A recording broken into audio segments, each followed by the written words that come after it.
பள்ளிவாசல்களை நிர்வகிப்பவர்கள் அல்லாஹ்வின் தண்டனைக்கு அஞ்சிக் கொள்ளட்டும்.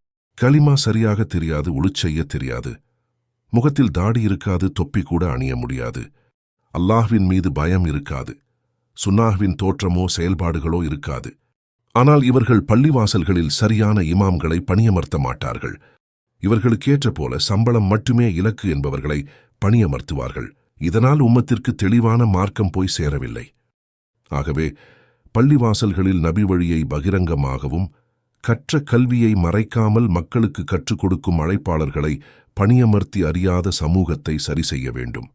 முஸ்லீம் சமூகத்திற்கு அல்லாஹ்வின் உதவி வேண்டுமென்றால் நேர்வழி கல்வியின் அழைப்பாளர்களும் தகுதியுள்ள நிர்வாகிகளும் மஸ்ஜித்களை வழிநடத்துவது அடிப்படையான அவசியமாகும். இல்லையென்றால் முஸ்லிம்கள் கண்மூடித்தனமாகவும் மார்க்கத்திற்கு முரணாக வாழும்போது அல்லாஹ்வின் உதவி எவ்வாறு வரும்? மாறாக அல்லாஹ்வின்